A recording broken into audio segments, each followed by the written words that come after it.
Press the bell icon on the YouTube app and never miss another update.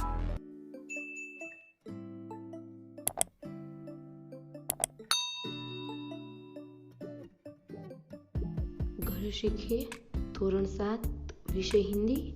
ચાલો આપણે એની સંપૂર્ણ સમજૂતી અને સોલ્યુશન જોઈએ। તો એકમ એક છે કે हिंद देश के निवासी काव्य છે। हिंद देश के निवासी कविता श्री विनय चंद्र मोदगल्या ने लिखी है। यह कविता भारत देश में विविधता में एकता के महत्व को दर्शाती है। इस कविता को सुनने के लिए QR कोड को स्कैन करें। इस काव्य को कंठस्थ करें। QR कोड आप्यो छे ने स्कैन करी अने आ काव्यने गावानी छे। प्रवृत्ति एक जो है तो चलो भारत को जाने। नीचे आपको भारत के अलग अलग राज्यों के लोगों की वेशभूषाएं दी गई है। आपको वे किस राज्य की है यह पहचानना है और उस राज्य के बारे में जानकारी लिखनी है। चित्र आप्या छे कया राज्यनुं छे ते ओळखवानुं छे अने तेना विषे लखवानुं छे।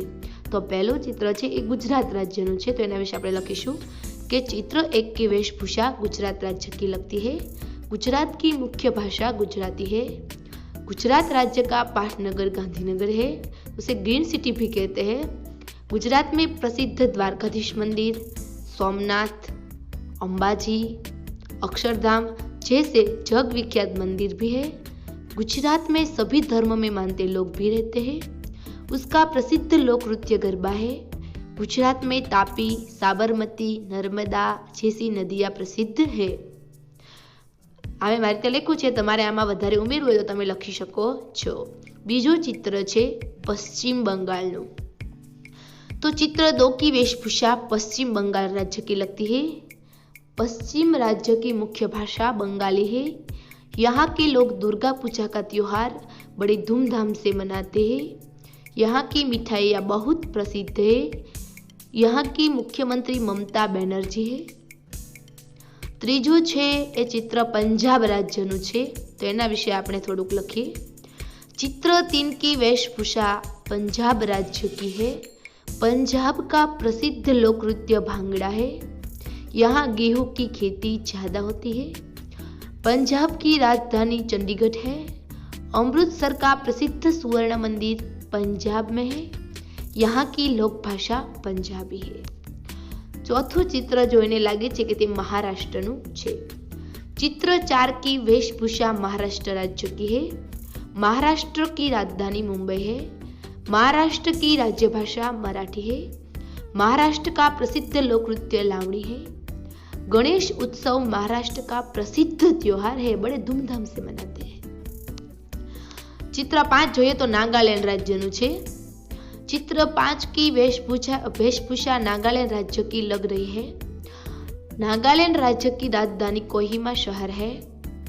नागालैंड राज्य भारत के पूर्व दिशा में है, उत्तर पूर्व दिशा में। इस राज्य का अधिकतर हिस्सा पहाड़ी है। छठું चित्र છે એ जम्मू कश्मीरનું છે તો ચાલો એના વિશે લખીએ। चित्र 6 की वेशभूषा जम्मू कश्मीर राज्य की लग रही है। यहाँ की मुख्य भाषा कश्मीरी है। यहाँ के सेब और केसर बहुत प्रसिद्ध है। ये बहुत सुंदर राज्य है, इसलिए उसको धरती की जन्नत कहा जाता है। उसमें कई प्रकार की नदियाँ एवं प्राकृतिक सौंदर्य भी है। पुनरावर्तन છે। प्रवृत्ति एक निम्नलिखित परिच्छेद का सुलेखन करे। सुलेखन એટલે આ ફકરો છે એ જોઈ જોઈને અહીંયા સારા અક્ષરે લખવાનો છે। સુલેખન એટલે જોઈ જોઈને સારા અક્ષરે લખવું। तो यहाँ वाँची लो छू, तमारे जेवुं छे एवुं ज नीचे लखी नाखवानुं छे। भारत की पवित्र भूमि पर अनेक पर्व तथा उत्सव मनाए जाते हैं। इन पर्वों का अपना विशेष महत्व होता है। धार्मिक और सांस्कृतिक पर्वों के अतिरिक्त कुछ ऐसे पर्व हैं जिनका संबंध सारे राष्ट्र के जनजीवन से होता है। इन्हें राष्ट्रीय पर्व कहते हैं। 26 जनवरी इन्हीं में से एक है। यह भी एक प्रसिद्ध राष्ट्रीय त्योहार है। इसे गणतंत्र दिवस के रूप में मनाया जाता है।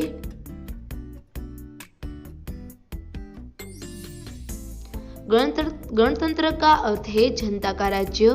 यह दिन हमारे लिए बड़ा शुभ है। इस दिन हमारा देश गणतंत्र बना था। भारत को स्वतंत्रता तो 15 अगस्त 1947 को ही मिल गई थी। परंतु जब सारे नियम बनाकर संविधान की पुस्तक तैयार कर दी गई, तब 26 जनवरी 1950 के दिन भारत को पूरी तरह से स्वतंत्र गणतंत्र बना दिया गया। सारे संसार में इसकी घोषणा हो गई। 26 जनवरी के दिन दिल्ली शहर को दुल्हन की तरह सजाया जाता है। लोग सवेरे अंधेरे में ही उठकर इंडिया गेट की ओर चल पड़ते हैं। नियत समय पर राष्ट्रपति महोदय विजय चौक पर झंडा फहराते हैं। तब तोपों की सलामी दी जाती है। राष्ट्रपति की सवारी इंडिया गेट की ओर चल पड़ती है। लाखों लोग इस जुलूस को देखते हैं। राष्ट्रपति की गाड़ी के पीछे जल सेना, वायु सेना और थल सेना के जवान होते हैं। हाथियों और हथियारों के जुलूस निकलते हैं। इनके पीछे प्रदेशों की कई तरह की झांकियां होती है। इनमें उन प्रदेशों, राज्यों की संस्कृति की झलक दिखाई जाती है। आ फकराने જોઈને સારા અક્ષરે નીચે લખવાનો છે। પ્રવૃત્તિ 2 છે કે સંજ્ઞા પहचानिए। निम्नलिखित संवाद को ध्यान से पढ़े और व्यक्तिवाचक संज्ञा पहचानिए लिखिए। व्यक्तिवाचक संज्ञा છે એ લખવાની છે। अनुज, माँ मुझे, मुझे છે व्यक्तिवाचक संज्ञा છે। बहुत भूख लग रही है। आप ये पण व्यक्तिवाचक संज्ञा છે। मैकडोनल्ड का बर्गर मंगा दो। माँ, अनुज, कल तुमने છે व्यक्तिवाचक संज्ञा છે। पिज्जा खाया था और सुबह मैगी। तुम्हें ये पण व्यक्तिवाचक संज्ञा છે। कितनी बार समझाया है कि यह कूड़ा अर्थात जंक फूड है, इसे नहीं खाना चाहिए। अनुज, माँ, पिज्जा तो कल अक्षत के दिन जन्मदिन की पार्टी में खाया था और मैगी भैया से बनाई थी। माँ, पर गया तो तुम्हारे पेट में न तुम्हारे। ये व्यक्तिवाचक संज्ञा છે। नुकसान तो तुम्हारा हुआ ना, तुम्हारा ये पण व्यक्तिवाचक संज्ञा છે। जानते हो ये सब चीजें दिल को तो कमजोर करती है, साथ ही शरीर को मोटा करती है और न जाने कितनी बीमारियों को जन्म देती है। तुम ये पण व्यक्तिवाचक संज्ञा છે। अपने शरीर को ऐसा करना चाहोगी।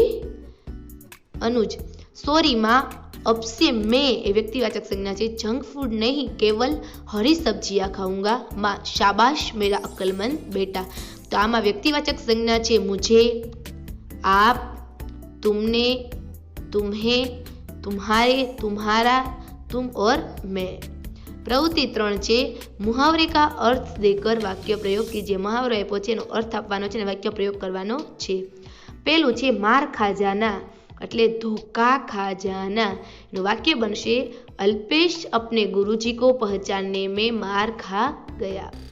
બીજું છે કોઈ ચારા ન હોના। એનું વાક્ય એનો અર્થ થશે કોઈ વિકલ્પ ન હોના। नीरव को ऐसी बीमारी हो गई कि ऑपरेशन के अलावा कोई चारा नहीं था।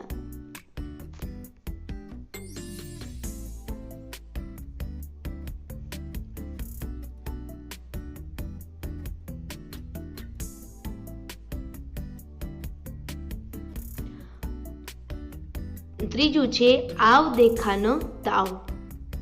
कुछ भी सोचना। दोनों भाइयों में झगड़ा हो गया। गुस्से में आकर छोटे भाई ने आव देखा न ताव बड़े भाई को पीट दिया।